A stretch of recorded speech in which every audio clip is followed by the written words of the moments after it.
j'étais en train de prier à Odjé. J'ai beaucoup prié à Odjé.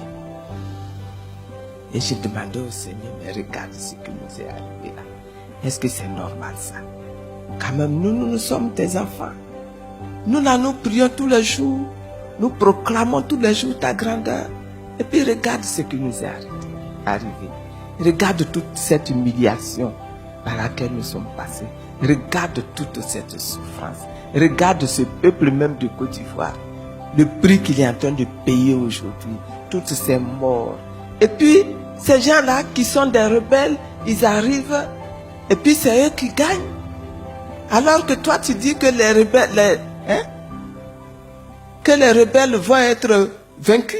Ça, c'est dit clairement dans le psaume 37. Alors, je ne comprends pas. Je ne comprends pas.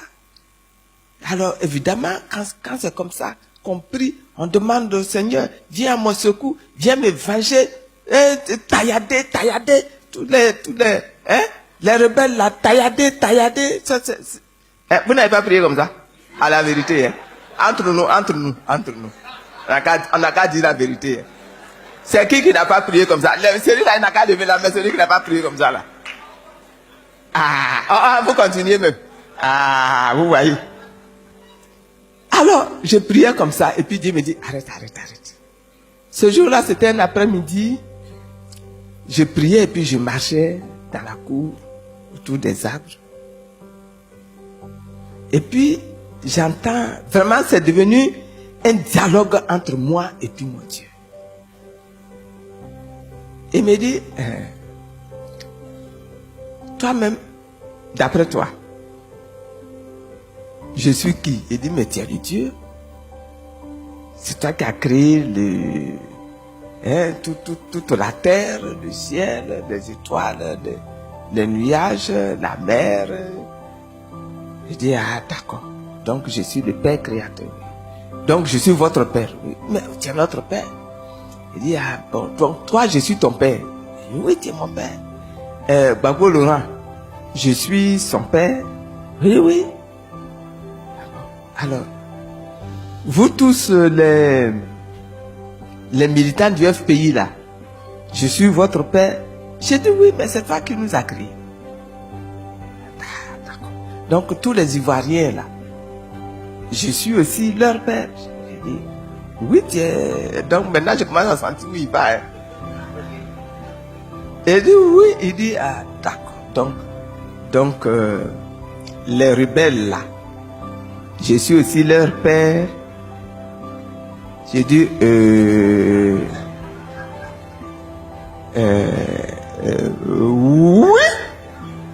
Puisque c'est toi qui as créé tout le monde. Donc tu es mon Père, je suis d'accord. Tu es le Père des Ivoiriens en général, je suis d'accord, mais les rebelles là, bon, mais tu es aussi leur Père, parce que c'est toi qui les as créés, hein. Tu es aussi leur Père, mais c'est-à-dire qu'il dit non. Je réponds juste à ma question, est-ce que je suis leur Père? Il dit oui, tu es leur Père. Il dit d'accord. Mais toi-même là, tu es maman, non? Il dit oui. Tu as des enfants? Je dis oui. Bon. Alors, suppose que un de tes enfants aille chez ton voisin avec qui tu ne t'entends pas bien. Et puis, mais il commet un grave dommage chez le voisin. Et que le voisin en colère vienne te trouver et puis il te dit, voilà ce que ton enfant vient de faire là. Je vais aller au tribunal pour porter plainte. Il faut qu'il soit condamné et il faut qu'il soit tué. Et toi-même tu regardes la colère du voisin là. Tu trouves que sa colère là est justifiée. Qu'est-ce que tu vas faire? Quelle va être ta réaction?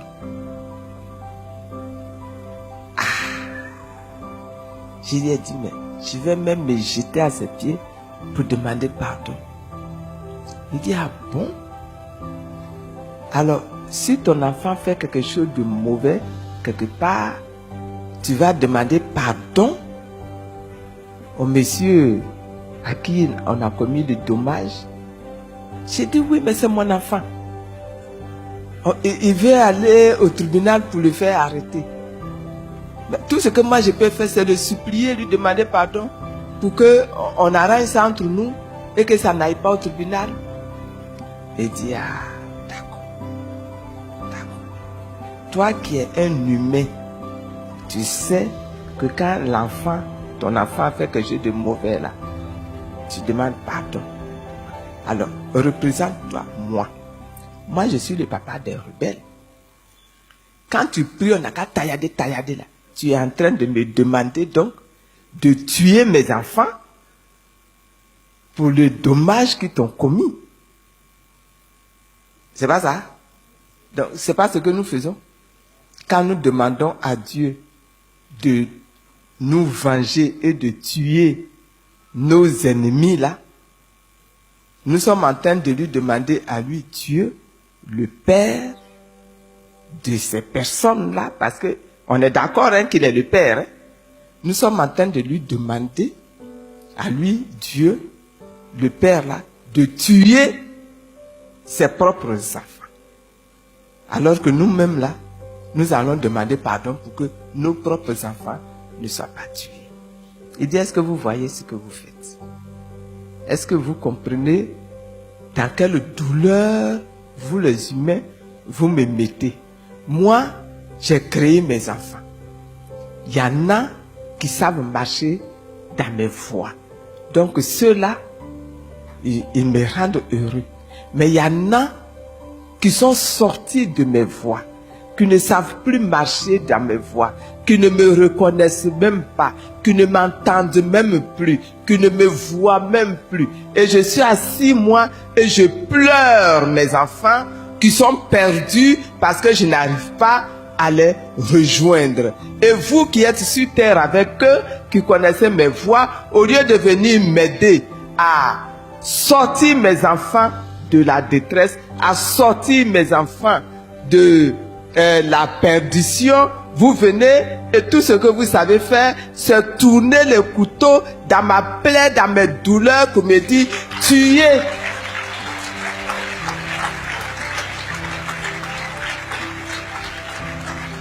Je vous assure qu'aussitôt là, j'ai demandé pardon. J'ai demandé pardon au Seigneur. J'ai dit, c'est maintenant que j'ai compris. Dans ma prière, je ne dois plus dire, Seigneur, tuez mes ennemis. Seigneur, fais du mal à celui qui m'a fait du mal. Mais je vais prier maintenant pour dire, Seigneur, regarde, toi qui es le Dieu créateur, viens à mon secours, parce que j'ai un frère qui est dans la perdition. Viens m'aider à le sauver. Pardonne-lui ses fautes, Père. Pardonne-lui, parce qu'il ne sait même pas ce qu'il fait. Pardonne-lui ses fautes. Pardonne-lui, parce qu'il ne te connaît pas. Il agit comme ça parce qu'il ne te connaît pas. Il agit comme ça parce qu'il ne t'a pas encore découvert. Pardonne-lui ses fautes, Père. Je me mets à genoux à sa place. Seigneur, tu as montré dans ta parole qu'il y avait un malade, un monsieur qui était paralysé, qui pouvait même plus marcher, qui pouvait même plus parler. Et ce sont ses amis qui ont cru en toi. Ce sont eux qui l'ont pris sur un lit. Ils l'ont amené à toi, au Seigneur Jésus. Mais quand ils sont arrivés, le Seigneur Jésus même était dans une salle qui était tellement remplie qu'on ne pouvait pas passer par la porte. Ils sont montés sur le toit. Ils ont ouvert le toit pour faire descendre le malade. Le malade là, il n'a pas dit, je vais aller à Jésus. Il n'a pas dit, je veux que Jésus me guérisse.